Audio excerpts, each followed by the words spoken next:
కేంద్ర ప్రభుత్వం రాష్ట్రంలో ఇంకా ఉగ్రవాదులకు సంబంధించిన వ్యక్తులు ఉన్నారు. హైదరాబాద్ డేంజరస్ ప్రాంతంగా ఉంది, జాగ్రత్తగా ఉండాలని హెచ్చరికలు జారీ చేసిన అంటే కేంద్ర హోంశాఖ మంత్రి అమిత్ షా స్వయంగా సీఎం రేవంత్ రెడ్డికి ఫోన్ చేసి హెచ్చరించినా కూడా సీఎం రేవంత్ రెడ్డి పట్టించుకోవట్లేదంటూ కూడా బీజేపీ ఆరోపిస్తుంది. దీనికి సంబంధించి మనతో మాట్లాడడానికి బీజేపీ అంటే ఎన్వి సుభాష్ బీజేపీ సీనియర్ అంటే చీఫ్ స్పోక్స్ పర్సన్ ఉన్నారు. సార్ చెప్పండి, ఇంకా రాష్ట్రంలో కానీ హైదరాబాద్లో ఇంకా ఉగ్రముక్కలు ఉన్నాయని చెప్పొచ్చా? టెర్రరిస్టులు ఉన్నారా? 100% ఉన్నాయి ఇక్కడ. ఎందుకంటే దేశంలో ఎక్కడ ఉగ్రవాద కార్యక్రమాలు జరిగినా కూడా హైదరాబాద్కు లింక్ ఉంటుందన్న. అంటే తెలంగాణకు హైదరాబాదు, కరీంనగర్, నిర్మల్, బోధాన్, తర్వాత జగిత్యాల్ ఈ ఉగ్రవాద సంస్థలు మరి అక్రమ వలసదారులను ఇక్కడికి హైదరాబాద్కి పంపించి ముఖ్యంగా పాత నగరం ఓల్డ్ సిటీ ఏదైతే అంటామో హైదరాబాద్లో వారికి స్థావరాలు కూడా ఏర్పాటు చేసిన సందర్భాలు కూడా ఉన్నాయి. అంటే వారు వేరే దేశానికి ఇక్కడికి వచ్చి ఉగ్రవాద కార్యకలాపాలను ప్రోత్సహిస్తూ ప్రేరేపిస్తూ ఇక్కడ యువకులకు కూడా ట్రైనింగ్ ఇచ్చిన క్యాంపులు కూడా సందర్భాలు కూడా మనం చాలా చూసినాం అన్నట్టు.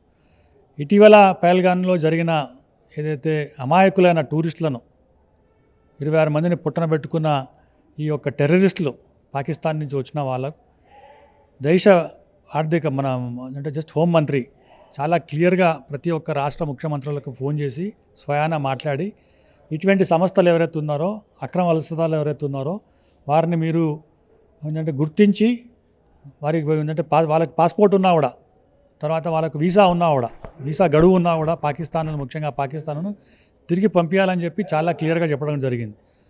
అటు ఏంటంటే గుజరాత్లో మహారాష్ట్రలో ఈ యొక్క 12 రోజుల్లో సుమారు 15,000 మందిని పట్టుకొని వారి ఫేక్ ఐడెంటిటీస్ ఏదైతే గుర్తించి వారికి పాస్పోర్ట్లు ఉన్నా లేకున్నా వారిని ఏంటంటే పక్క రాష్ట్రానికి అంటే పక్క దేశానికి పంపించిన ఒక సందర్భాన్ని చూస్తుంటే తెలంగాణలో మాత్రం ఇటువంటిది ఇంకా మొదలు పెట్టలేదని చెప్పి కూడా మేము ఆలోచిస్తాం. ఒక విషయం, ఇప్పటికీ కూడా రాష్ట్ర ప్రభుత్వం పాకిస్తాన్కి సంబంధించిన అంటే వీసాలని రద్దు చేసినాక కూడా కేంద్ర ప్రభుత్వం వాళ్ళని హెచ్చరించి కూడా డీజీపీ ఆధ్వర్యంలో కూడా పంపించింది. అంటే ఇంకా ఉన్నారా ఈ రోహింగ్యాలు, బంగ్లాదేశ్ సంబంధించిన రోహింగ్యాలు కావచ్చు, పాకిస్తాన్ సంబంధించిన టెర్రరిస్టులకు సంబంధించిన వ్యక్తులు అంటే మద్దతుదారులు కూడా ఇక్కడ హైదరాబాద్లో ఉన్నారంటారా? 100% ఉన్నారు. మీరు అనేది ఏమంటే డీజీపీకు సీఎం చెప్పినాడు, మరి పోలీసు పోయి పట్టుకొచ్చిన ఏదైతే మన ఏంటంటే సందర్భాన్ని చూడలేము మనం. ఎంతమందిని పట్టుకున్నారు అంటే లిస్ట్ చెప్పండి మీరు. ఇంతమంది ఉన్నారు పాకిస్తాన్ నుంచి, రోహింగ్యాలు ఇంతమంది ఉన్నారు పాకిస్తాన్ నుంచి ఉన్నారు, ఇంకా వేరే దేశాల నుంచి ఉన్నారు అని ఇంతవరకు చెప్పలే కదా. అదే కదా మేము ఏంటంటే డిమాండ్ చేసేది.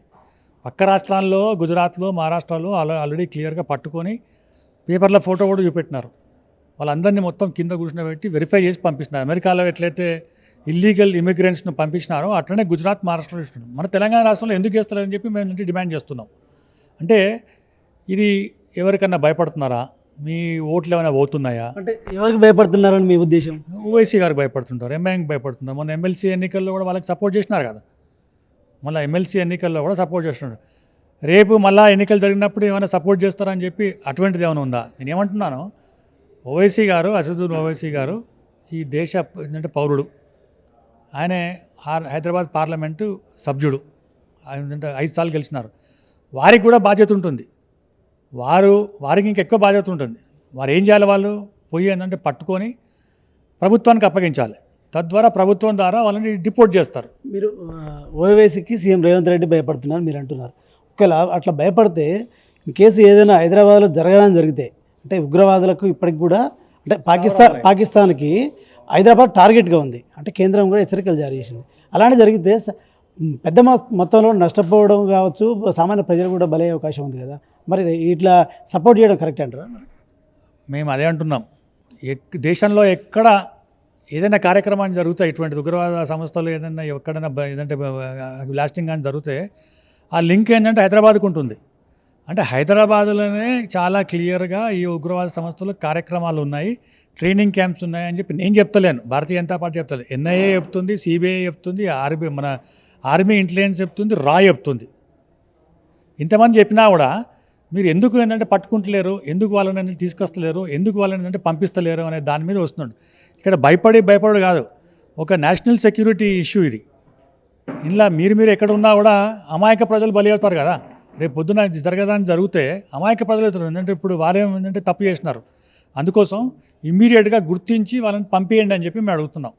మీ దగ్గర ఫ్రెండ్లీ పోలీస్ అని చెప్తారు. హైదరాబాద్ పోలీసు, తెలంగాణ పోలీసు దేశంలో పట్టే నెంబర్ 1 అంటారు. అవార్డ్స్ కూడా తీసుకుంటారు. 10 నిమిషాలు కనుక మీరు ఓల్డ్ సిటీకి వెళ్తే మీకు మొత్తం దొరికిపోతుంది కదా.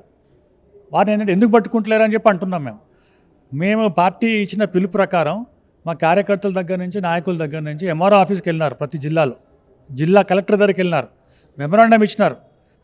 మీ దగ్గర ఏంటంటే మెషినరీ ఉంది, గవర్నమెంట్ మెషినరీ ఉంది, మీ దగ్గర పోలీస్ ఉంది, మీరు పోయి ఏంటంటే పట్టుకోండి. అంటే నిన్ననే కమాండ్ కంట్రోల్ సెంటర్లో కూడా సీఎం రేవంత్ రెడ్డి రివ్యూ, అంటే ఈ ఆర్మీ కావచ్చు, అదేవిధంగా డీజీపీ, హోమ్ సెక్రటరీ అందరితో కూడా ముఖ్య అధికారులతో రివ్యూ చేసిండు. అదేవిధంగా మాక్ డ్రిల్ కూడా అంటే 4 ప్రాంతాలను సెలెక్ట్ చేసుకొని చేశారు.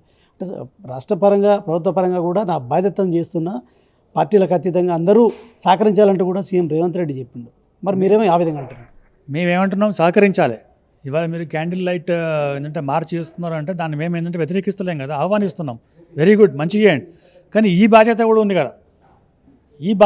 కదా. వేరే రాష్ట్రంలో ఐడెంటిఫై చేసి వాళ్ళ ఫోటోలు కూడా పెడుతున్నారండి. మీరెందుకు పెడతలేరు అని చెప్తున్నారు. అది మా డిమాండ్. రేపు మీకు కూడా ప్రాబ్లం కావచ్చు, మిమ్మల్ని టార్గెట్ చేయొచ్చు. మీ యొక్క ఏంటంటే జస్ట్ ఎంపీలను, ఎమ్మెల్యేలను కూడా ఏంటంటే టార్గెట్ చేయొచ్చు.